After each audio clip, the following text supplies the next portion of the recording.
Hello everyone. Before we start, make sure to like and subscribe to the channel, and leave a comment with where you're from and what time you're watching. That way, YouTube will keep showing you stories just like this one. Now, let's begin. I'd been driving trucks for 12 years when everything changed that August in 2018. Interstate 40 through Texas was my bread and butter. Refrigerated loads from California to Oklahoma, sometimes all the way to Arkansas. My wife Carolyn kept telling me to find local work, stay closer to home with her and our boys, but the long hauls paid better, and honestly, I liked the solitude.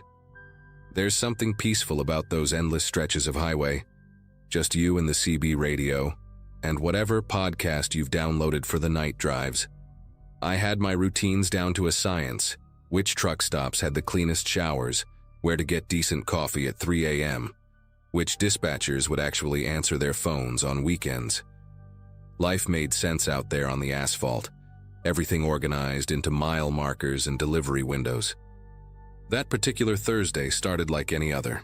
Picked up a load of frozen vegetables in Bakersfield. Had to get them to Oklahoma City by Saturday morning. The temperature gauge on my dash showed 104 degrees as I pulled into the weigh station near Amarillo around 4 in the afternoon. I remember the exact time because I'd just called Carolyn to check in, told her I'd probably push through to Oklahoma that night if I didn't get too tired. The weigh station was busy but not packed, maybe 8 or 9 rigs lined up for inspection. While I waited my turn, this guy in a white pickup truck with government plates pulled up beside my cab and knocked on the passenger door. Clean-shaven, probably mid-40s, wearing a yellow safety vest over a blue polo shirt with some kind of official-looking badge clipped to his chest pocket. He held up a clipboard and gestured for me to roll down my window. "Federal safety compliance check," he said, voice all business. "New regulation went into effect last month. We're required to inspect all cabs for proper emergency equipment placement. Should only take 5 minutes." Now, I'd been through hundreds of inspections over the years, but they were always done by DOT officers in uniform, not guys in pickup trucks. Still, he had the badge, the clipboard, even showed me an official-looking letter on Department of Transportation letterhead. Said they were using contractors to speed up the inspection process. Mentioned something about a series of accidents involving improperly secured fire extinguishers. He rattled off regulation numbers. Sounded like he knew exactly what he was talking about. The way he kept checking his watch, tapping his pen against the clipboard. Everything about him screamed government bureaucrat just trying to get through his day. I unlocked the passenger door and let him climb up into the cab. Big mistake, but hindsight's always crystal clear, isn't it? He immediately started checking things off on his form. Fire extinguisher location, emergency triangles, first aid kit. He had this weird habit of running his fingers along the edges of everything he inspected, like he was checking for dust or something. Then he pulled out this roll of small silver stickers, maybe an inch square, with a holographic seal that caught the light. "Passed inspection," he explained, peeling one off and pressing it firmly against the inside of my passenger window, right in the bottom corner where it wouldn't obstruct the view. The sticker had tiny print I couldn't read from the driver's seat, some kind of serial number or code. He pressed on it for a good 10 seconds, making sure it was completely adhered, then stepped back to examine his work like he was hanging a picture frame. While he was doing all this, he kept asking me questions. How many hours I'd been driving, when was my last break, if I ever experienced neck pain from the constant vibration of the cab. Seemed like small talk at first, the kind of stuff you'd expect from someone who deals with truckers all day. But then he asked something that struck me as odd. Did I usually sleep in my cab or get a motel room? When I told him I mostly slept in the cab to save money, he nodded and made another note on his clipboard. "Smart," he said. "But you should really consider upgrading your sleeping setup. Lot of drivers getting robbed at rest stops lately." He reached into his vest pocket and pulled out what looked like a thin rope or cord, maybe 3 feet long, with loops tied at both ends. "This is a new security device we're recommending," he said, demonstrating how to wrap it around the door handle from inside. prevents anyone from jimmying the lock while you're asleep. He handed me the cord, insisted I keep it as part of some safety initiative they were running. The material felt strange. Not quite rope, not quite cable, somewhere in between with an almost waxy coating. He watched me handle it, then asked if I wanted him to show me the proper securing technique for maximum effectiveness. Something about the way he said it, the way his eyes stayed fixed on my neck while he talked, made me deeply uncomfortable. I told him I'd figure it out myself, thanks, and that's when his whole demeanor shifted for just a second. His jaw clenched, his breathing got shallow, and he gripped his clipboard so tight his knuckles went white. But just as quickly, he recovered, gave me this practiced smile and said, "Suit yourself," before climbing back down from the cab. Watched him walk back to his pickup. Noticed he sat there for a good 5 minutes just staring at my truck before finally driving away. I made it to Oklahoma City without incident, dropped my load and picked up another headed back west. But that weird encounter stuck with me. At my next stop, a Flying J outside Weatherford, I ran into Tommy Nguyen, another driver I'd known for years. We were grabbing coffee when I mentioned the safety inspector, described the whole strange interaction. Tommy's face went pale. He'd had the exact same experience 3 days earlier. Same white pickup, same yellow vest, same weird rope thing. He'd actually let the guy demonstrate the securing technique and said the man had wrapped it around the cabin door handle, then suddenly yanked it tight, showing how it could also work as an emergency tourniquet if needed. The way the guy had looked at him while pulling that cord taut, Tommy said, felt like being sized up by a predator. We compared notes and realized we'd both gotten those silver stickers. Tommy still had his, and when we looked at it under the truck stop's fluorescent lights, we could barely make out tiny numbers that seemed to be GPS coordinates. That night, I couldn't sleep. Kept thinking about that cord the guy had given me, still sitting on my dashboard where I'd tossed it. Around 2 a.m., I was scrolling through trucker forums on my phone when I found a thread that made me sit straight up in my bunk. "Anyone else meet a safety inspector in a white pickup?" Posted 2 weeks ago by a driver named Carl Brennan. The responses were scattered but consistent. At least 6 drivers had encountered this guy along I-40 through Texas and New Mexico. But here's what really got me. Carl Brennan hadn't posted anything since that original message. I searched his username, found he was a regular contributor, posted almost daily about routes and traffic conditions. Then nothing. Complete radio silence after mentioning the inspector. I found 2 other drivers in that thread who'd gone quiet around the same time. Guys who were previously active members of the forum. I spent the rest of that night researching, calling other drivers I knew, trying to piece together what was happening. Around 4 a.m., I reached Bradley Foster, an old-timer who'd been driving for 30 years. Brad told me something that changed everything. His nephew worked dispatch for the state police, and they'd found 3 truckers dead in their cabs over the past month, all along the same stretch of I-40. The deaths had been ruled as medical incidents initially, heart attacks or strokes, but they'd recently noticed something connecting them. Each victim had those silver inspection stickers on their windows, and more importantly, each had been strangled with what appeared to be the same type of homemade ligature. The cops were keeping it quiet to avoid panic, but they were actively investigating. Brad's nephew said the killer was using those stickers to mark his targets, probably coming back to find them at rest stops using the GPS coordinates embedded in the sticker codes. The cord he gave out wasn't for security. It was the murder weapon, and he wanted his victims to keep it close. By sunrise, I was pulling into a state police station in Weatherford, that cord in a plastic bag on my passenger seat.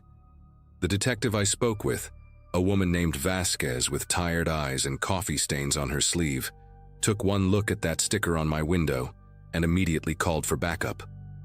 Within an hour, they had a forensics team scraping it off with special tools, photographing every angle, documenting the GPS coordinates it contained. Detective Vasquez showed me photos of the other victims, all middle-aged men, all long-haul drivers, all found in their locked cabs with those cords wrapped around their necks.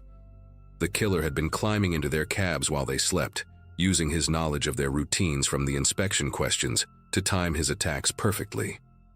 He knew which drivers slept in their cabs, knew they'd be alone, knew exactly when they'd be most vulnerable.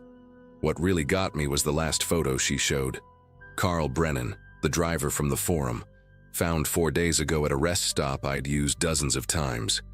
They kept me at the station for hours, going over every detail of my encounter with the fake inspector. I helped them create a composite sketch. His rectangular face, the way his brown hair was parted severely to the left, that small scar cutting through his right eyebrow, the way he held his shoulders unnaturally rigid like he was always at attention. Detective Vasquez said I was lucky. Based on the pattern they'd identified, he typically returned to attack within 72 hours of the initial contact. I'd been marked for death and didn't even know it. They put out an APB for the white pickup, sent warnings to every truck stop along I-40, posted alerts on all the trucker forums and CB channels. The investigation revealed he'd been studying DOT procedures for months, had somehow gotten hold of authentic letterhead and forms, had manufactured those official-looking stickers with embedded tracking technology. He'd turned the very systems meant to protect drivers into tools for hunting them. The detail that still haunts me: he'd kept notebooks rating each potential victim on their compliance level, how easily they let him into their cabs, how isolated they seemed, how predictable their routes were. 2 days later, they caught him at a rest stop near Albuquerque, sitting in his pickup watching a truck he'd marked the day before. His name was Robert Hutchins, a former DOT employee who'd been fired 3 years earlier for inappropriate conduct. Specifically, he'd been obsessed with the vulnerability of sleeping drivers and had submitted multiple reports about security flaws that read more like murder plans. In his truck, they found 14 more of those cords, a box of those tracking stickers, and detailed notes on dozens of drivers, including their routes, sleep schedules, and personal information he'd gathered during his fake inspections. He'd killed 7 men before they stopped him. I quit long-haul driving after that. Took a local delivery job that has me home every night. Still drive past truckers sleeping at rest stops sometimes, and wonder how many of them would open their doors to someone with a clipboard and a safety vest. That little silver sticker left a mark on my window even after they removed it. A faint square outline I can see when the light hits just right. Carolyn wants me to replace the window, but I keep it as a reminder. Not everyone who claims to be keeping you safe actually is.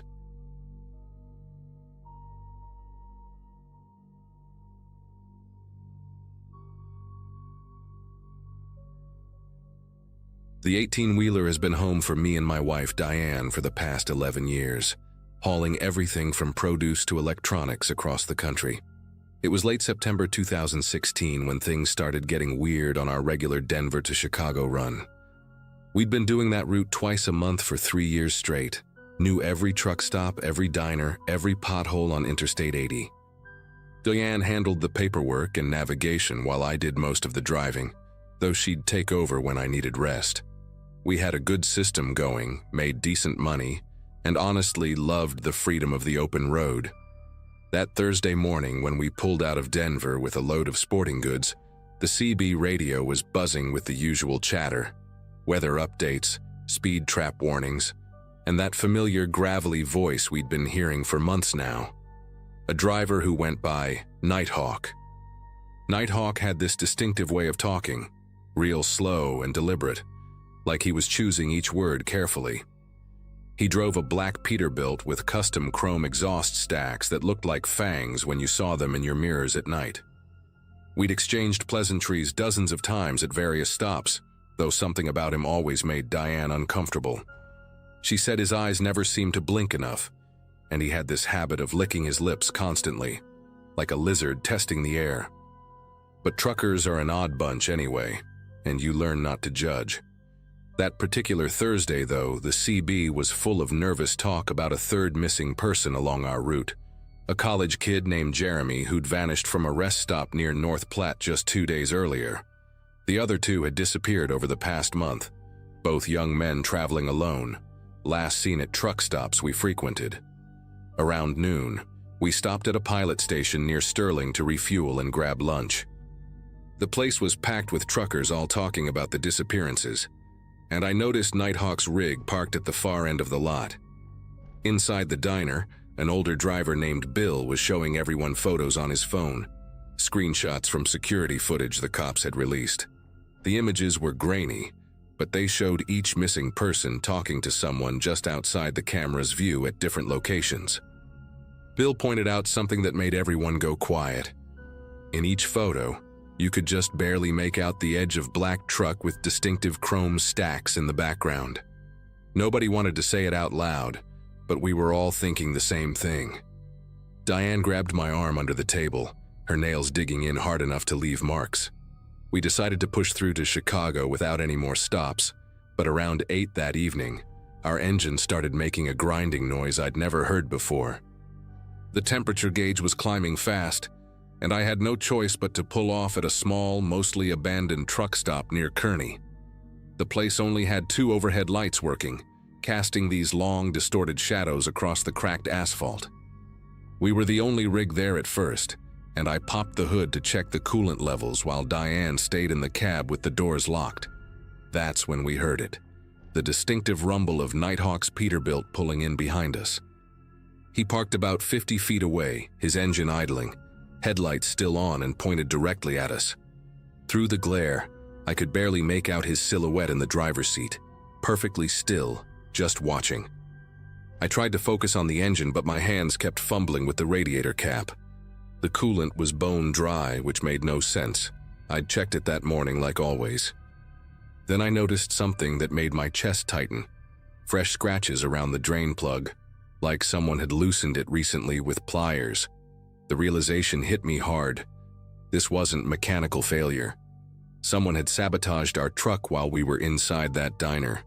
I glanced back at Nighthawk's rig, and now his door was open, but I couldn't see him anywhere.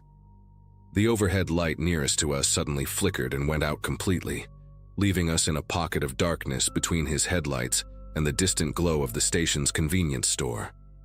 Diane's voice crackled over our handheld radio, barely a whisper. "He's walking around his trailer. Something's dripping from the back." Before I could respond, the smell hit me. That unmistakable copper tang of fresh blood mixed with something else, something chemical like bleach or ammonia. The wind had shifted, carrying it from Nighthawk's trailer straight to where I stood. I grabbed a flashlight from our toolbox and aimed it toward his rig, the beam cutting through the darkness. What I saw made my legs go weak. A steady stream of dark liquid dripping from the trailer's back corner, pooling on the asphalt, in a spreading stain that looked black under the harsh LED light. Nighthawk emerged from behind his trailer then, wiping his hands on a rag that looked soaked through with the same dark substance. He wasn't trying to hide anymore. He stood there in the open, maybe 30 feet away, his head tilted at an unnatural angle like he was studying us. His lips were moving, but no sound came out. Just this repetitive motion like he was practicing words he wanted to say. Diane must have called 911 because I heard her giving our location through the radio, her voice steady despite everything. I started backing toward our cab, keeping the flashlight trained on Nighthawk, who began walking toward us with these measured, deliberate steps. That's when he finally spoke, his voice carrying across the lot clear as day. "You folks need some help? Awful dangerous being broken down out here at night. Lots of bad people on these roads." The way he said it, with this flat, emotionless tone while that blood kept dripping behind him, made every hair on my neck stand straight up. I reached our truck and yanked open the door, practically throwing myself inside. Diane already had our tire iron in her lap and the engine running. Apparently there was just enough coolant left to limp somewhere else. But Nighthawk was now standing directly in front of our truck, palms pressed against the hood. That same mechanical smile stretched across his face. He started walking around to my driver's side door, and that's when we heard them. Muffled sounds coming from his trailer, like someone pounding on metal from the inside. The sounds got louder, more desperate, and then we heard a voice, young and terrified, screaming words I couldn't quite make out. Nighthawk's expression changed instantly, the fake smile dropping into something cold and furious. He sprinted back toward his trailer, yanking something from his jacket. It looked like a syringe or maybe a small knife. Diane grabbed the gear shift, screaming at me to drive, just drive, anywhere but here. I slammed it into gear and floored it, clipping the edge of a concrete barrier as we tore out of that lot. In the mirrors, I saw Nighthawk standing in the middle of the road behind us, not chasing, just watching, getting smaller and smaller until the darkness swallowed him whole. The speedometer hit 90 as we flew down that empty highway, the engine screaming in protest, steam starting to pour from under the hood. We made it about 12 miles before the engine finally gave out completely, coasting to a stop on the shoulder near an overpass. Diane was already on the phone with the state police, giving them Nighthawk's description and location, while I kept watch through the mirrors, terrified we'd see those chrome stacks appearing in the distance. The police showed up within 15 minutes. Apparently our call wasn't the first they'd gotten. A trooper named Officer Walsh told us they'd been tracking similar reports for weeks but could never pin down the suspect. He radioed for backup to check that truck stop immediately, while another officer drove us to the nearest police station. We spent the next 4 hours giving statements, looking at photos, describing every detail we could remember about Nighthawk's rig, his face, that horrible dripping sound. Around 2 in the morning, Walsh came back with an update that made Diane break down crying. They'd found Nighthawk's trailer abandoned at the stop, the back doors wide open. Inside the trailer, they discovered a hidden compartment behind a false wall, equipped with restraints bolted to the floor and walls covered in scratch marks. The blood we'd seen was from Jeremy, the college kid who'd gone missing 2 days earlier. He was alive but barely conscious, severely dehydrated and showing signs of repeated drugging. They found personal items from at least 6 other victims hidden in various compartments, including the 2 other missing men from our route, and 3 more they hadn't even connected yet. Nighthawk himself, whose real name turned out to be Walter Simmons, had vanished into the prairie darkness on foot, leaving his rig behind like a discarded shell. The manhunt went on for 3 days, helicopters circling overhead, dogs tracking through the fields, but he seemed to have just evaporated. They found his footprints leading to a drainage culvert about a mile from the truck stop, and after that, nothing. The theory was he had another vehicle stashed somewhere, maybe had been planning this exit strategy all along. We never drove that route again. Couldn't do it. Every black truck we saw for months afterward made us both tense up, and the sound of a CB radio crackling to life would make Diane leave the room. We switched to shorter local runs around Colorado, took a massive pay cut but kept our sanity mostly intact. The FBI contacted us a few more times over the following year, showing us photos of potential sightings, asking if we remembered any other details. Jeremy survived and went on to testify about his 3 days in that trailer, the drugs, the voices he heard through the walls, the way Simmons would whisper to him about the collection he was building. 2 of the other victims were never found, just their wallets and keys tucked into a box beneath the trailer's floorboards. The investigation revealed that Simmons had been driving trucks for 23 years, crisscrossing the country under various aliases, and they suspected he had other trailers, other hiding spots they'd never locate. What haunts me most is how normal he seemed all those times we talked on the radio. Just another driver complaining about traffic and weather, sharing jokes and stories over the airwaves. They finally caught him 14 months later at a truck stop in Montana, living under a different name, driving a red Kenworth this time. A rookie driver recognized him from the wanted posters and called it in while Simmons was sleeping in his cab. When they arrested him, he had another victim in a hidden compartment, a 19-year-old hitchhiker who'd been missing for 5 days. The kid survived, traumatized but alive. Simmons never did explain why he let Jeremy live that night when we discovered him. Never explained much of anything, actually. He took a plea deal to avoid the death penalty, got multiple life sentences without parole, and now sits in a federal prison in Illinois. We had to testify at the sentencing, and seeing him in that orange jumpsuit cleaned up and quiet, he looked like nothing more than a tired old man.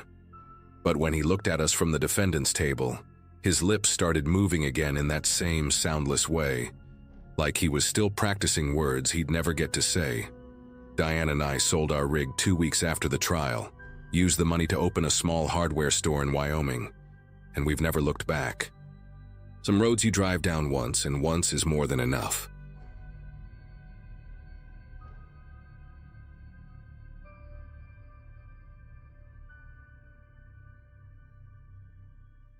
"3 years into driving 18-wheelers, and I thought I'd seen everything the road had to offer. I was hauling frozen seafood from Portland down to Phoenix that June in 2014. Just another routine run that paid $1,200. My Peterbilt had over 800,000 miles on her, but she still purred like a kitten when I needed her to. That Thursday afternoon, I'd already logged 7 hours behind the wheel, and federal regulations meant I needed to stop soon. The GPS showed a truck stop about 40 miles ahead in a town called Millbrook, right off Route 93 in Nevada. Never heard of the place before, but the reviews online said they had decent diesel prices and a clean shower facility, which was all I really needed after sweating through another desert crossing. I pulled into Millbrook Truck Plaza around 4:30 in the afternoon, and right away, the place gave me a weird vibe. Only 3 other rigs were parked in a lot that could easily hold 50, and the main building looked like it hadn't been renovated since the 70s. Faded yellow paint was peeling off the walls, and half the neon letters in the sign were burned out. But the diesel pumps were working, and that's what mattered. I maneuvered my truck to pump number 7, killed the engine, and climbed down from the cab. The heat hit me immediately. Had to be pushing 105 degrees. While the tank was filling, I decided to head inside for some water and maybe grab a sandwich for dinner. The automatic doors wheezed open, and the blast of air conditioning felt like heaven against my sunburned arms. The inside was even more depressing than the outside. Flickering fluorescent lights made everything look greenish and sick, and there was this smell, like old grease mixed with pine cleaner that hadn't quite done its job. The convenience store section had the usual stuff: chips, beef jerky, energy drinks, those little tree-shaped air fresheners. Behind the counter stood this guy who must have been in his early 40s, skinny as a rail with arms that seemed too long for his body. He had this bleached blonde hair that was thinning on top, combed over in a way that made it worse. His name tag said Vernon, and he was wearing a stained white tank top instead of any kind of uniform. The second I walked in, his eyes locked onto me and didn't let go. Not in the usual way guys sometimes stare. This was different, more calculating, like he was trying to memorize every detail about me. I grabbed a bottle of water from the cooler and a pre-wrapped turkey sandwich that looked at least somewhat edible, then made my way to the counter. Vernon smiled at me with teeth that were surprisingly white and straight, which somehow made everything else about him seem more wrong. "Afternoon, miss," he said, his voice higher than I expected, almost sing-song. "Don't see many lady drivers come through here. Where you headed, if you don't mind me asking?" I gave him the standard vague answer I always use. "South, got a delivery to make." But he kept pressing. "Phoenix, Las Vegas, Los Angeles. I got family all over. Might know some good spots for you to stop." His fingers were drumming on the counter. These long, pale fingers with nails bitten down to nothing, and he kept leaning forward like he was trying to close the distance between us. "Just passing through," I said firmly, pulling out my wallet to pay. He took my $20 bill, but instead of putting it in the register right away, he held it up to the light like he was checking if it was counterfeit. The whole time he kept talking. "You planning to park here tonight? We got plenty of space, real quiet, nobody bothers anybody out here." Then he did something that made my gut clench. He licked his thumb before counting out my change, maintaining eye contact the entire time. "I get off at midnight," he added, placing the coins in my palm one by one, his fingertips brushing against my skin longer than necessary. "Sometimes I walk around the lot, make sure everyone's safe, especially the ladies traveling alone.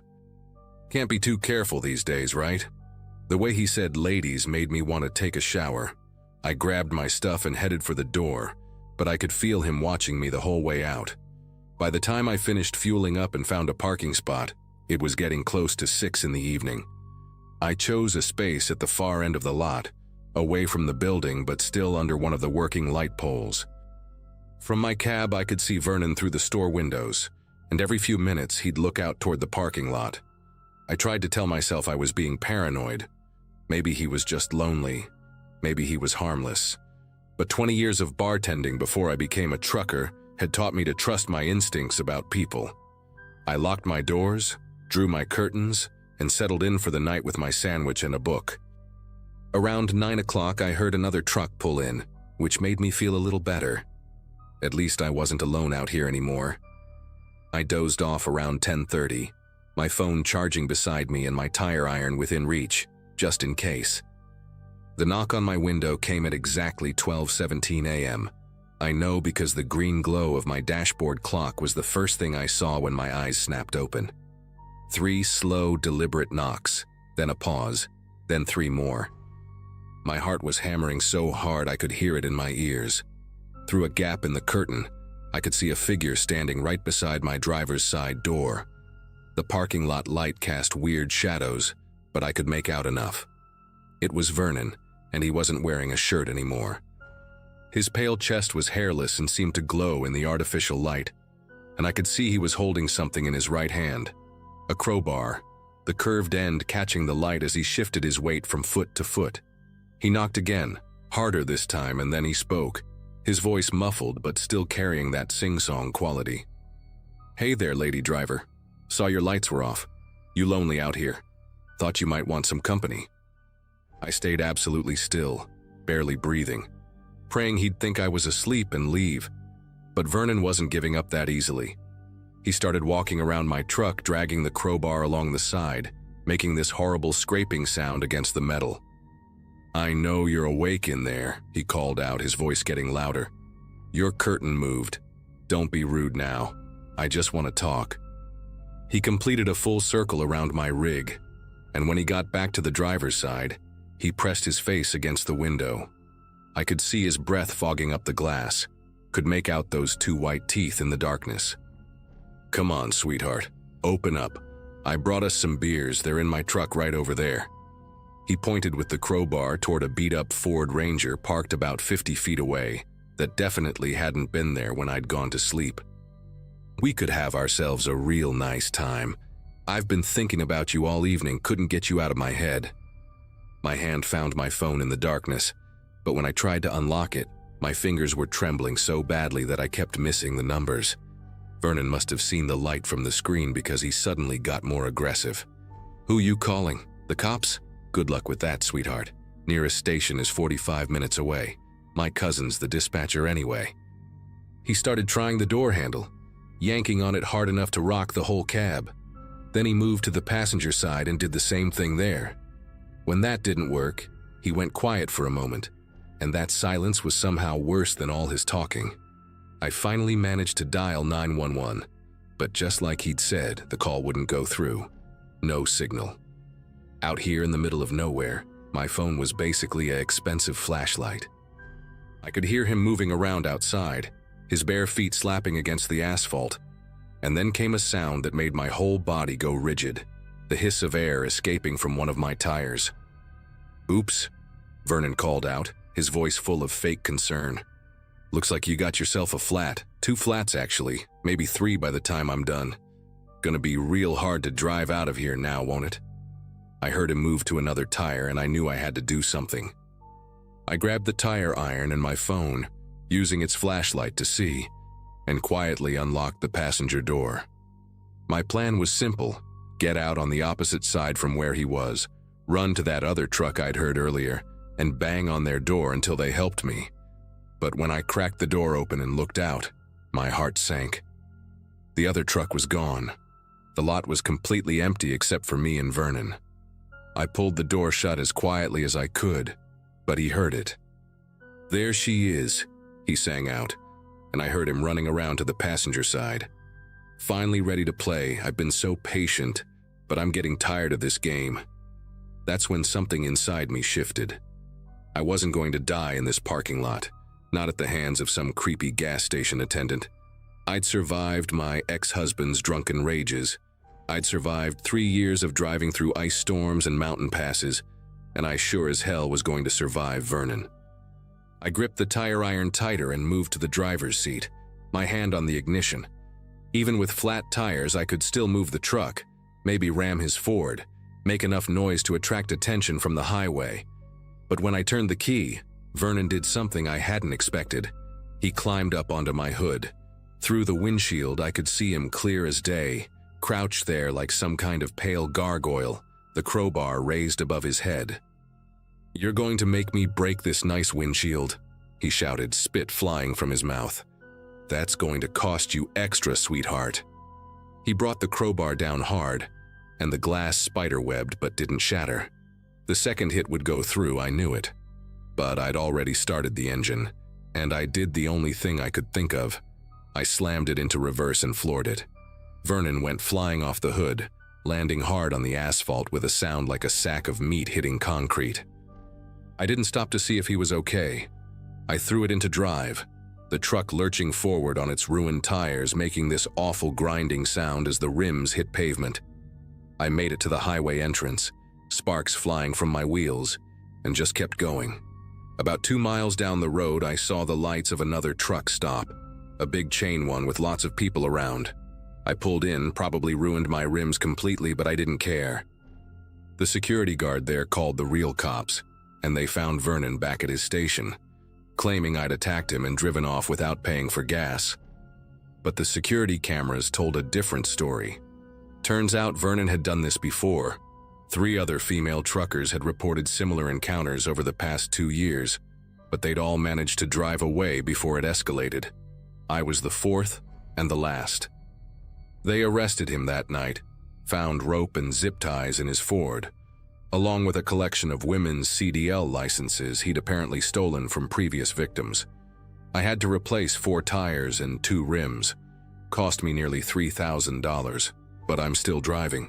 I just never stop at small truck stops anymore, and I always carry more than a tire iron now.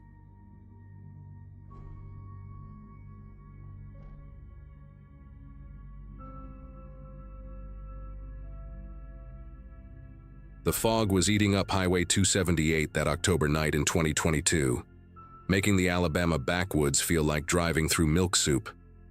I'd been hauling furniture from Mississippi to Atlanta for about 15 years by then, knew every pothole and speed trap between Birmingham and the Georgia line. My Peterbilt's cab had all the usual trucker decorations, pictures of my wife Nancy and our boys taped to the visor, an Elvis bobblehead my youngest got me, and my mother's old rosary swinging from the rearview mirror. That Tuesday started bad with a blown tire near Tupelo that put me 3 hours behind schedule, and by the time I hit that empty stretch of 278, the dashboard clock showed 2:47 a.m. in bright green numbers. The temperature had crashed from 70 to 40 degrees in less than an hour, turning the humid air into a wall of white mist that my high beams could barely punch through. She appeared right at the edge of where my lights reached, maybe 50 feet ahead on the passenger side, just inside the tree line. Couldn't have been older than 17, wearing what might have been a nightgown once, but now hung in shreds off her skinny frame, one shoulder completely exposed. Her dark hair was matted with leaves and dirt, hanging past her waist in thick clumps, and both her arms were waving above her head in that panicked way that hits you right in the gut. Her mouth was open like she was screaming, but I couldn't hear anything over the diesel engine. The way she moved, jerky and desperate, like a person drowning in air, made me hit the brakes hard enough to throw my coffee thermos against the windshield. My first instinct was to grab the .38 I keep under my seat. 15 years of night driving teaches you to be careful about roadside situations. But this girl, she had tears cutting clean lines through the dirt on her face, and her bare feet were bleeding, leaving dark prints on the wet asphalt as she stumbled toward my truck. I rolled down the passenger window about halfway, keeping one hand near my phone. "You hurt? You need help?" I called out, but she just kept waving and pointing back toward the woods, her mouth moving in words I couldn't make out. Then she did something that made every hair on my arm stand up. She suddenly dropped to her knees right there on the road shoulder and started clawing at the gravel with her fingernails, digging like a dog trying to unbury something. The fog swirled around her in patterns that didn't match the wind, and I swear the temperature dropped another 10 degrees in seconds. I grabbed my phone to call 911, but she must have seen the movement because she jumped up and ran straight at my truck, slamming her palms against the passenger door. Up close, I could see her lips were blue-purple, like someone who'd been in cold water too long, and there were these strange marks around her wrists. Not quite cuts, more like indentations, perfectly circular and evenly spaced. She kept mouthing the same thing over and over, and finally I could read her lips. Others. There are others. Then she spun around and sprinted back toward the trees, disappearing into the darkness between two massive oak trees that looked like they'd been there since before the Civil War. I sat there for maybe 30 seconds, engine idling, trying to process what I'd just seen, before I grabbed my phone and dialed the state police. The dispatcher, a woman with a thick Montgomery accent, took my location and said units were 20 minutes out. 20 minutes feels like hours when you're sitting alone on a dark highway, wondering if that girl needs help right now.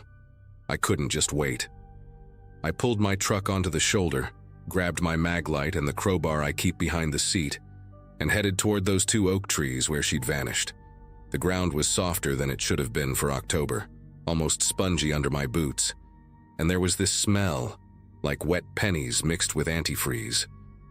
About 30 feet into the woods, my flashlight caught something that shouldn't have been there. A blue tarp stretched between several trees, and underneath it, a hole in the ground about 4 feet wide with wooden planks around the edges like an old well. But this wasn't any well. Someone had installed a ladder made from rebar and rope that descended into pure blackness. The smart thing would have been to wait for the cops, but I kept thinking about her saying, "Others." I aimed my flashlight down the hole and nearly dropped it when I saw what was below. Maybe 8 feet down, the hole opened into what looked like a room carved out of the earth, supported by 2x4s and sheets of plywood. I could see the corner of a mattress, some shelves made from cinder blocks and boards, and what looked like dozens of mason jars filled with something dark. But the worst part was the wall. Someone had hammered eye bolts into the support beams, and hanging from each one was a length of chain ending in what were definitely shackles. The metal was shiny, recently used, not a speck of rust on them. I was backing away from the hole when I heard branches snapping behind me, heavy footsteps moving fast through the underbrush. I ran harder than I'd run since high school football, crashing through branches and thorns, that crowbar still clutched in my right hand. Behind me, the footsteps stopped abruptly, but I didn't slow down until I burst out of the tree line and saw my truck's running lights. The state police showed up 12 minutes later, 2 cruisers and then a whole parade of vehicles including FBI, search and rescue, even a forensics van from Mobile. They found the bunker exactly where I said it would be, along with evidence that at least 6 people had been kept down there recently. The mattresses were stained with blood and other fluids I don't want to think about, and those mason jars, full of teeth. Human teeth sorted by type, molars in some, incisors in others like someone was collecting them. They brought in cadaver dogs and excavators, worked that site for 3 days straight. Never found any bodies, but they found more rooms connected by narrow tunnels spreading out under the forest floor like cancer. The story made the news for about a week. Trucker discovers possible human trafficking site and all that. But they never found the girl I'd seen or whoever had been chasing me through those woods. The FBI agent in charge, a guy named Fitzgerald with eyes like a dead fish, told me I'd probably saved lives by calling it in when I did. They found fresh food down there, milk that hadn't expired yet, prescription bottles with dates from just days before. Someone had been living in that underground maze, keeping people in those chains, and they'd cleared out fast. What didn't make the news was what happened next, and why I'm writing this down now, trying to make sense of it all. Because 3 weeks after that night on Highway 278, things got personal, in a way that still makes me check my mirrors more than I should. The first text came while I was fueling up at a love station near Meridian. My phone buzzed with a number I didn't recognize. No area code, just 10 zeros. The message read, "Douglas Brennan, Peterbilt 579. License Alabama JKR 8823. You should have kept driving. My full name, my exact truck model, my plate number that I'd just renewed 2 months prior. I showed it to the station manager, thinking maybe it was some kind of scam, but he just shrugged and said truckers get weird messages all the time. The second text came that same night while I was sleeping in my cab at a rest stop. The girl wasn't lost. She was bait. Stop talking to the badges. This time there was a photo attached. Me, taken from behind while I was walking into the FBI field office in Birmingham the week before. Whoever took it had been close enough that I could see the coffee stain on my flannel shirt. By the end of that week, 4 other drivers from my company had gotten similar texts. All of them had driven that stretch of 278 in the past month, and all the messages had their real names, truck details, even their home addresses. One driver, Kevin Garrett, got a video of his daughter walking out of her elementary school in Huntsville. Another guy, Paul something or other, received a close-up photo of his wife's car parked at her job, with a message saying, "Beautiful family. Shame if they traveled alone." We all reported it to the FBI, but Fitzgerald just said they were investigating and told us to vary our routes, stay alert. Easy for him to say. He wasn't the one pulling loads through Alabama back roads at night, jumping every time his phone buzzed, wondering if whoever had been keeping people in chains underground was now watching him eat at truck stops, sleep at rest areas, call his family from empty parking lots. The last text I got was different from the others. It came on a Wednesday morning while I was home with Nancy and the boys, trying to pretend everything was normal. Just coordinates, 33. 5186 degree N, 85.7801 degree Lulu, and 2 words, "She's waiting." I plugged those numbers into my GPS and they led to a spot about 2 miles from where I'd seen the girl, deeper in the same forest. Part of me wanted to ignore it, delete the message, maybe even change careers and never drive a truck again. But I kept thinking about that girl's blue lips, her bloody feet, the way she'd mouthed others with such desperation. That afternoon, I told Nancy I was going to the hardware store, but instead I drove out to those coordinates with my .38 loaded and the FBI field office on speed dial. The location was an old logging road, overgrown with kudzu, barely wide enough for a pickup truck. At the end of the road was a cleared area with a single unmarked white van, windows painted black, engine running but nobody inside. On the driver's seat was a manila envelope with my name written in careful block letters. Inside were photographs, dozens of them. The girl I'd seen that night, but in different clothes, different ages, going back maybe 5 years. In some, she was smiling, looked healthy, normal. In others, she was with different people, always in wooded areas, always wearing that same expression of practiced distress. The last photo showed her sitting in what looked like a diner booth, wearing regular clothes, drinking a milkshake, and laughing at something off camera. On the back, someone had written, "Ashley performs 3 times a week. Good drivers stop. Curious drivers dig deeper. Stupid drivers become problems. Which one are you?" I left everything exactly where I found it, drove straight to the FBI office, and handed it all over to Fitzgerald. 2 days later, he called to say the van was gone. The logging road showed no tire tracks, and the photos I'd given him were just blank paper. That was 8 months ago, and I haven't driven Highway 278 since.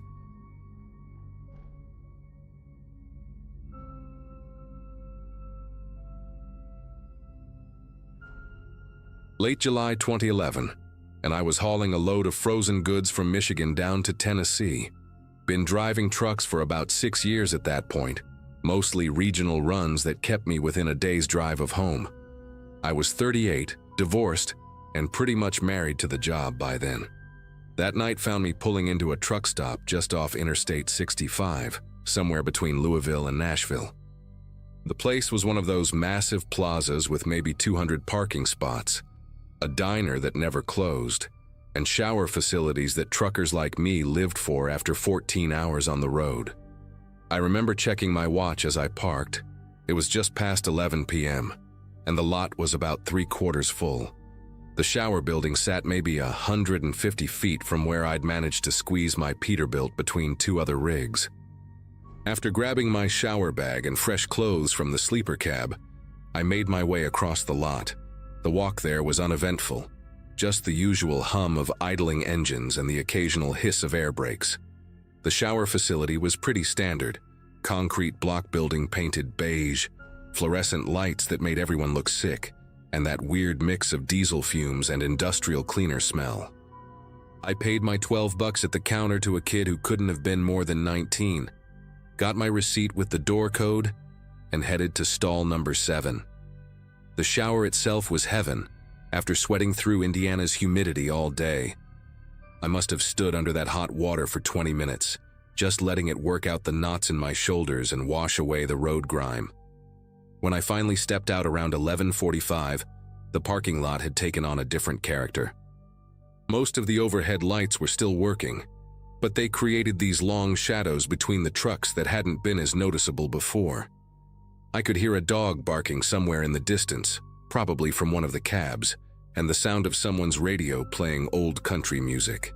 As I walked past the fuel islands, I noticed a Freightliner with its high beams on, pointed straight across the lot.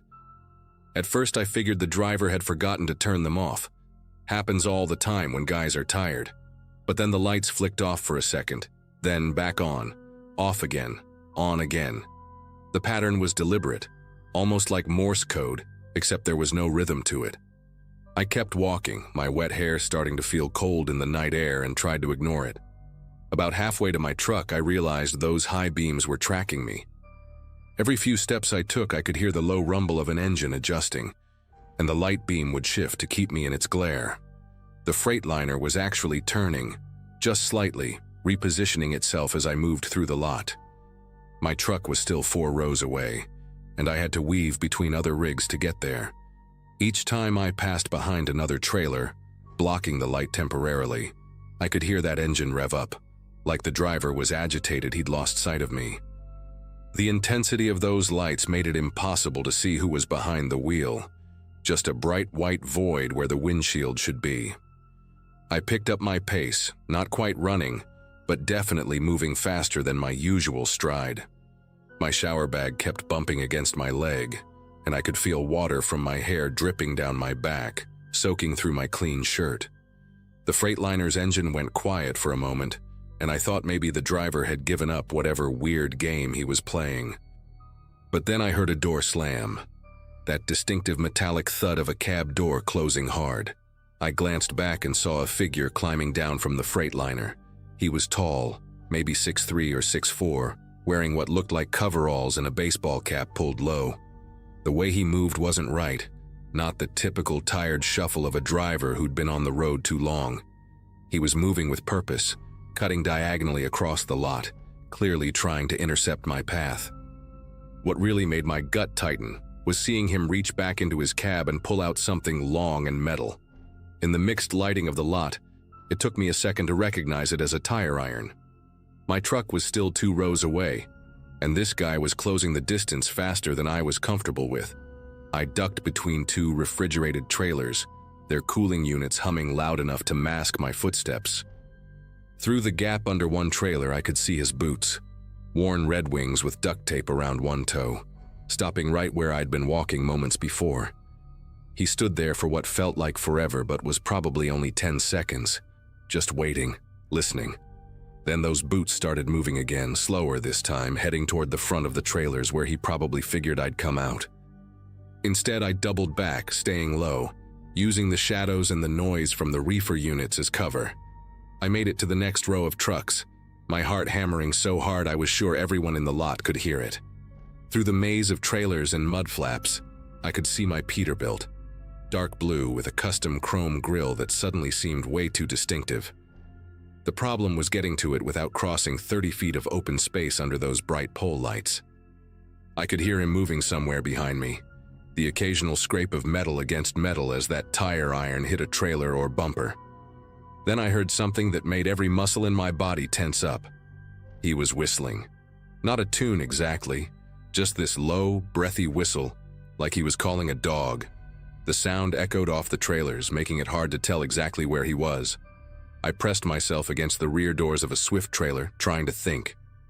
My keys were in my pocket, but getting into the cab, starting the engine and pulling out would take time I wasn't sure I had. That's when I noticed another driver, a heavy-set guy in a Broncos jersey, walking toward the restrooms. He was maybe 50 feet away, and I almost called out to him. But right as I opened my mouth, the whistling stopped. Dead silence except for the idling engines.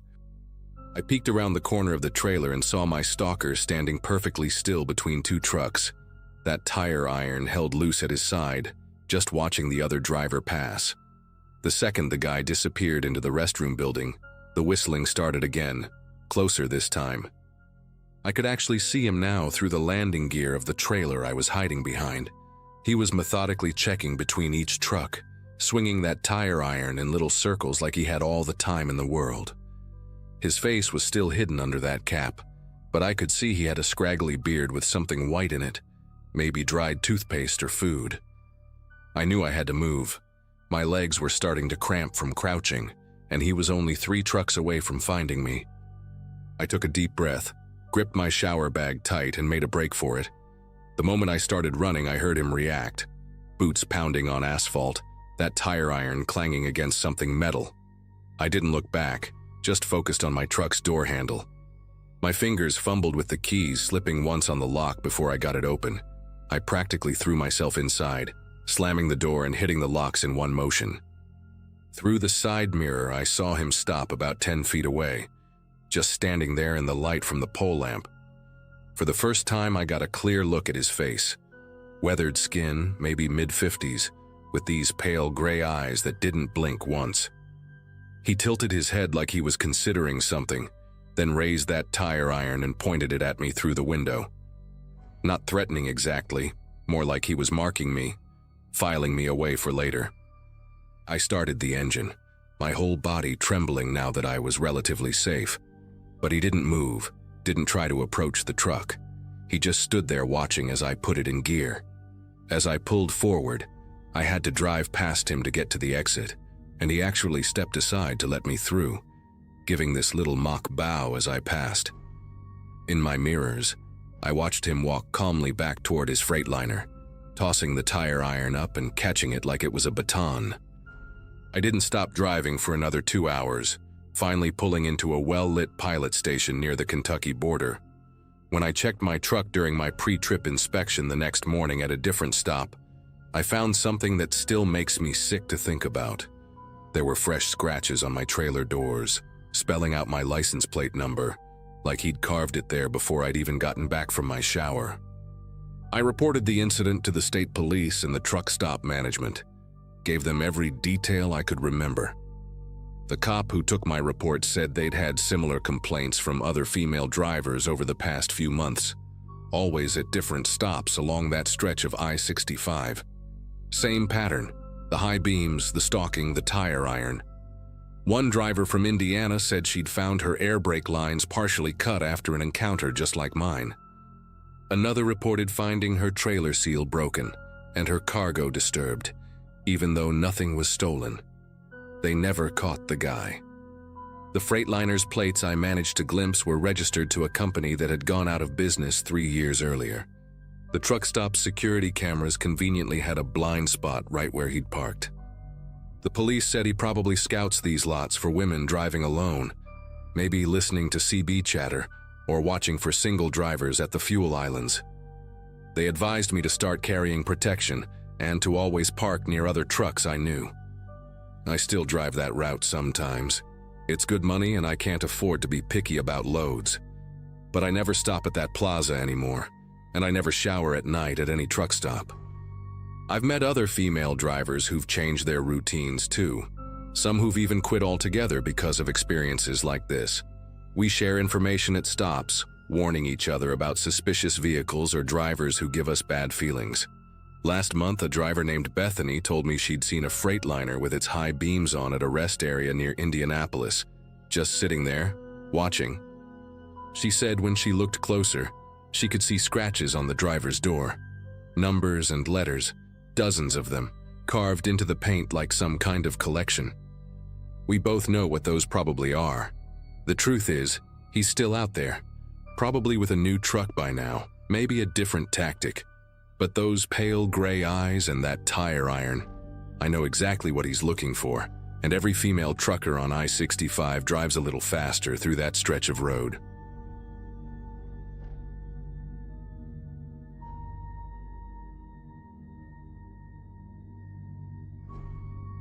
"23 years behind the wheel of an 18-wheeler, and I thought I'd seen everything the road could throw at me. Wrong turns in the middle of nowhere, black ice that turned highways into skating rinks, even a tornado that touched down maybe half a mile from where I'd pulled over. But nothing, and I mean absolutely nothing, could have prepared me for what happened on that Monday morning in early May 2017. I was hauling a load of dairy equipment from Madison down to Milwaukee, a route I'd done probably 100 times before. The sun had just started burning through the morning fog, and I remember thinking how perfect the weather was. Not too hot, not too cold, visibility getting better by the minute. I'd been up since 4, grabbed coffee and eggs at this little diner off Highway 151, where the waitress, Dolores, always remembered how I liked my toast barely golden, just warm enough to melt butter.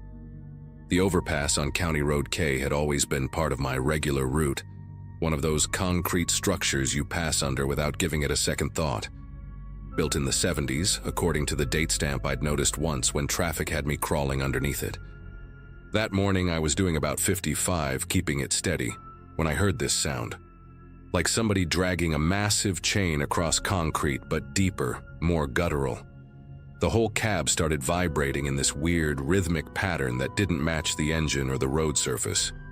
Through my mirrors, I could see the overpass maybe 200 feet behind me, and at first everything looked normal. Then I saw it, a crack spreading across the support pillar like lightning in slow motion, chunks of concrete the size of refrigerators starting to separate from the main structure. My first instinct was to hit the gas, get as much distance as possible between me and whatever was about to happen back there. But here's where everything went sideways, literally. The road beneath me wasn't just road anymore. It was moving, tilting at this impossible angle that made no sense to my brain. You know that feeling when you're on a boat and a big wave hits? Multiply that by 1,000, except you're in a 40-ton vehicle going 55 miles per hour. The asphalt was cracking, splitting open like the earth had decided to yawn, right there under my wheels. I could hear the trailer behind me groaning, metal twisting in ways it was never designed to twist. Through my passenger side mirror, I watched the overpass just fold. Not collapse, not crumble. It folded in on itself like someone had scored it down the middle and bent it backwards. Cars that had been crossing above were sliding off the edges, and I'll never forget the sound of all that weight hitting the ground, like thunder that wouldn't stop rolling. My rig started jackknifing, the trailer swinging out to the left while the cab kept trying to go straight. The steering wheel was useless at that point. Might as well have been trying to steer a shopping cart down a waterfall. Everything in the cab went airborne. My logbook, coffee mug, the little wooden cross my daughter had given me for good luck, all of it floating for this surreal moment before gravity remembered its job. The windshield spider-webbed but didn't shatter, and through all those cracks I could see the ground coming up fast, except it wasn't where the ground was supposed to be. We were falling, the whole rig and me, falling through what used to be solid highway. The altimeter on my GPS was going crazy, numbers dropping like a countdown, and I remember thinking, this is it. This is how it ends. Not in some dramatic movie scene, but on a Monday morning hauling dairy equipment, while Dolores is probably still pouring coffee for the breakfast crowd. The impact came in stages. First, the front wheels hit something solid. Turned out to be a support beam that had fallen horizontally across the gap. The whole cab pitched forward so violently that my seatbelt felt like it was trying to cut me in half. Then came the second hit when the trailer caught up, slamming into the back of the cab with enough force to blow out the rear window. Glass showered everywhere, and I could taste copper in my mouth, bit my tongue nearly clean through without realizing it. The engine was screaming, still trying to run even though we were suspended at this insane angle, nose down, maybe 30 feet above what used to be the roadway below. I could smell diesel fuel leaking, hear it splashing somewhere beneath me. and all I could think about was those safety videos they make you watch about fuel fires, and how you've got maybe 90 seconds to get out before everything goes up. My door was jammed against a massive chunk of concrete, wouldn't budge no matter how hard I kicked. The passenger door was my only option, but it meant climbing across the cab while hanging in my seatbelt like some kind of demented jungle gym. Every movement made the whole rig shift and groan, pieces of the collapsed overpass still falling around us, bouncing off the trailer with these hollow metallic gongs. I managed to get the passenger door open. It swung out and down, hanging into empty space. Below me, I could see twisted rebar sticking up like giant metal thorns, chunks of concrete the size of compact cars, and somewhere in all that mess, other vehicles that hadn't been as lucky as me. That's when I heard her. A woman's voice coming from one of those cars, screaming for help. Not panicked screaming, but deliberate, measured calls, like she was trying to conserve energy. Made the whole thing real in a way that my own situation hadn't quite registered yet. Getting out meant letting go of everything I knew about safety and just trusting physics I didn't understand. I unclipped my seatbelt while bracing against the steering wheel, immediately sliding toward the passenger door. My work boots found purchase on the center console, then the door frame, and I basically had to spider crawl out while the whole cab swayed like a drunk trying to stand still. The metal was hot from friction, burning through my gloves, and I could feel the truck shifting with every pound of pressure I put on different spots. Once I got outside, standing on what was technically the passenger door while holding onto the mirror mount, I could see the full scope of the disaster. The overpass hadn't just collapsed, it had taken out a section of the highway maybe 300 feet long. My rig was caught on debris about halfway down, like a toy truck dropped in a construction site. Above me, people were gathering at the edges of the intact road, some filming with their phones, others shouting down asking if I was okay. The woman's voice came again, clearer now that I was outside. She was in a silver minivan about 40 feet below me, the vehicle crushed between two concrete slabs but somehow maintaining just enough space inside to keep her alive. I could see her hand waving through a gap in the wreckage, and she was saying she couldn't feel her legs, real calm about it, like she was reporting the weather. I knew I had to get down there, but the path was nothing but twisted metal, broken concrete, and exposed rebar that looked sharp enough to go through you like a hot knife through butter. Started making my way down anyway, using the trailer's undercarriage as a ladder, then jumping to a relatively stable piece of roadway that had landed at an angle. My ankle rolled when I landed, heard it pop, but adrenaline's funny that way. Didn't feel a thing until much later. Could hear sirens in the distance, but they sounded so far away, and this woman kept talking, telling me her name was Grace, that she was a teacher, had 32 students waiting for her, and could I please just stay with her until help came.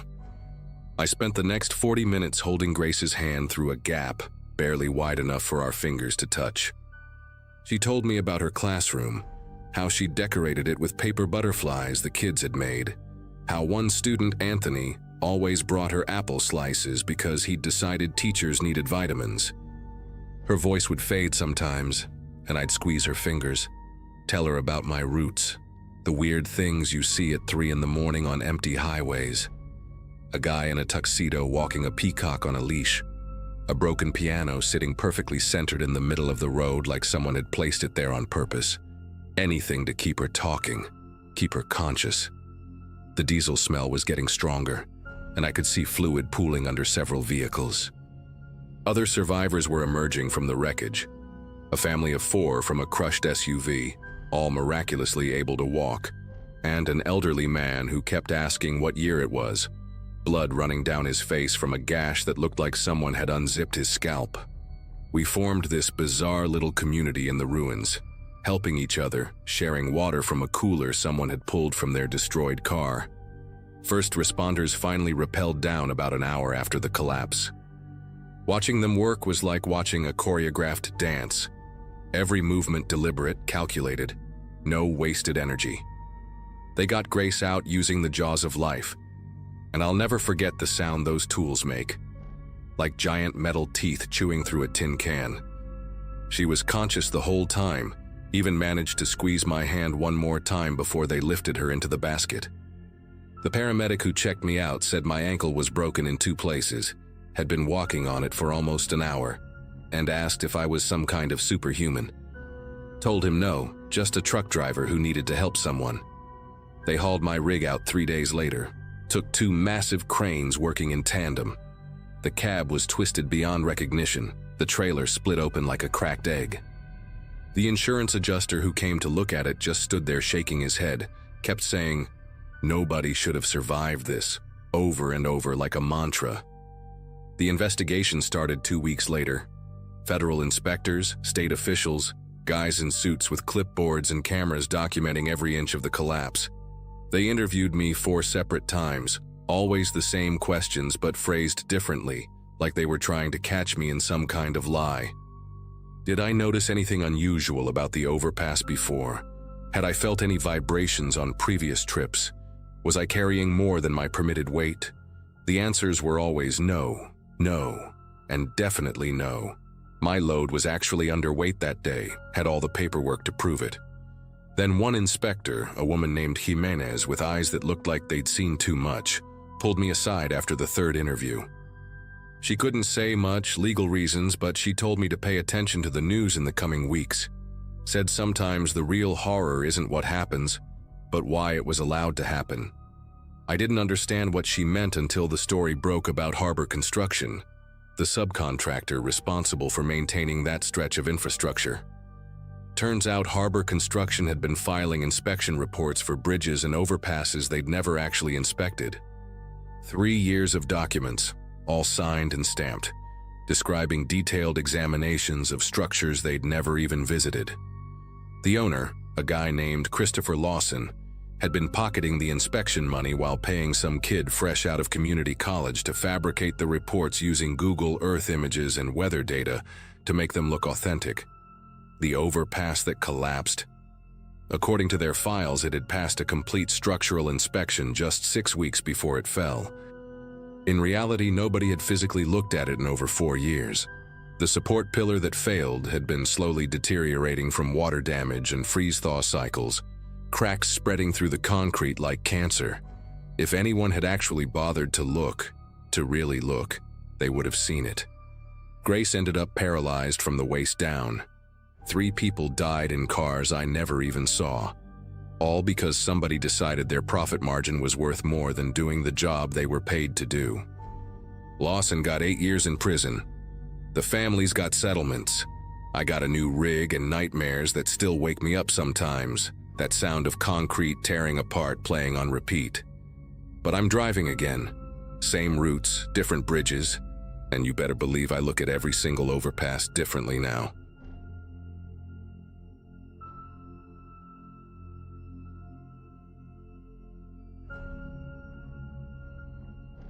I'd only been on the road for about 9 months when this happened. Still green enough to feel cautious about every unfamiliar stop, but comfortable enough behind the wheel to believe I could handle myself. I'd taken a late load heading east through Missouri, hauling refrigerated goods to a chain store in a town I'd never even heard of. The trip was uneventful until around 2:30 a.m., when I pulled into a rest stop off the highway. I remember thinking it looked oddly deserted for that hour. No idling engines, no movement, just a dimly lit parking area and the distant hum of insects in the trees lining the lot. It wasn't my first time sleeping in the cab, and I'd gotten used to the routine. Parked near the lights, doors locked, keys in easy reach. I slid into the sleeper and pulled a hoodie over my head to block the glow from the overhead lamps. I think I'd just started to drift when I heard a knock. Not sharp or desperate, just a few steady raps on the driver's side door. I peeked through the curtain and saw a man standing there, maybe mid-40s, wearing a navy work shirt and cargo pants stained around the knees. He had this upright posture, like he was trying not to look impatient. I cracked the window an inch and asked if everything was all right. He said he was another driver, parked 2 spots over and needed help with a heavy box in his cab. Said he tweaked his back earlier unloading and couldn't lift it alone. I glanced over to where he pointed. There was indeed a truck there, dark red, older model with no visible company markings.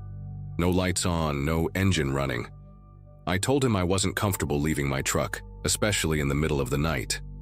He didn't argue. He just stood there a second longer, gave me this tight nod and turned away. I waited until he was out of sight before I locked everything back up, and for a while I just sat there listening. I expected to hear his engine kick on, maybe the thump of his doors shutting. But there was nothing, no movement, just that same weird stillness like the whole place had gone hollow. After maybe 10 minutes of silence, I started to feel like I was being watched. Not in the paranoid way, but in the subtle, creeping way that makes your spine draw tight without knowing why. That's when I noticed something in my mirror. His truck had moved. It was now parked directly behind mine, just a few feet off my bumper. I hadn't heard it move. No headlights, no engine rumble. Nothing. Just silence. And suddenly, he was there. The red truck sat at a slant, blocking the only clear path I had out of the lot. I turned off my dome light and stayed low in the sleeper, watching from the shadows behind the curtain. A minute or two passed before I saw him again. He stepped out of his cab and walked a slow circle around both trucks like he was thinking, or waiting. His walk was deliberate, not rushed, not casual, just methodical, like he had all night. My truck was still running, so I slipped quietly into the driver's seat without turning any lights on. The guy disappeared behind my trailer for a second, and that's when I seized the chance. I threw it into drive and jerked the wheel hard left, aiming for the grassy strip that separated the truck lot from the car section. It was bumpy, uneven terrain, but the rig handled it better than I thought it would. I heard the trailer scrape something, maybe a concrete divider, but I didn't care. I just needed distance. As soon as I hit pavement again, I gunned it. I didn't even look back until I reached the next on-ramp, where I pulled into a gas station that was brightly lit and full of cars. I parked near the front, under a floodlight, and sat there with the engine humming and the doors locked. I wasn't shaking or crying. It wasn't that kind of fear. It was more like a hard, cold alertness that pressed down on everything. I couldn't stop thinking about how easily that could have gone differently if I'd stepped out, or if I'd fallen back asleep. I stayed there until the sun started coming up. I wasn't due to drop the load until late morning, so I called dispatch and made up a story about a delay with construction to cover the detour. I didn't tell them the real reason. It felt too strange to explain, and I didn't want to sound like I'd panicked over nothing. Still, something about that rest stop stuck with me. A few days later, I was at a different terminal, talking with an older driver I'd met once before, and he mentioned that stretch of highway. Said it gave him bad vibes. I asked why, and he told me 2 guys had gone missing from that same rest stop about a month back. No sign of them. Trucks abandoned, no footage, just gone. That hit me harder than I expected. I hadn't told him anything about what happened to me. I hadn't told anyone. But hearing that, it glued everything into place. That guy at the rest stop wasn't just looking for help with a box. He had a plan. He'd done it before, and he was patient enough to wait around for hours, banking on me being tired enough, trusting enough, to step out of my cab. Maybe he thought I'd eventually crack, or maybe he was just playing the odds. Either way, I didn't like how close I came to being one of those missing drivers. I looked up the news when I got home, digging through local reports. There wasn't much, just a short article buried under traffic updates and weather. 2 long-haul drivers, both last seen at the same rest stop, both trucks found in place with the doors open and keys still inside. No signs of struggle, no forced entry, just empty cabs. One of them was from out of state on his first solo run. That detail stuck with me. I thought about his family, how they probably expected him home in a few days. How maybe all it took was a guy with a clean shirt and a calm voice. After that, I stopped sleeping at rest stops completely. I only pulled into truck plazas with cameras, lights, and people. And even then, I never left the cab unless it was broad daylight. I upgraded the locks on both doors and got a steel baton I kept wedged beside the seat. Every time I parked, I backed into a spot with a straight exit path and checked all my mirrors twice. It wasn't paranoia, it was math. That guy had probably done this more than twice, and I just happened to be the one who didn't take the bait. I still wonder what was in that box he mentioned, if there ever was a box at all. Part of me thinks it was just something to say, a way to lure someone close enough. But sometimes, in those quiet moments on the road, I picture him standing in the dark, holding something heavy in his arms. Not a package, not freight, just something he needed help carrying. And I remember how easily I could have said yes.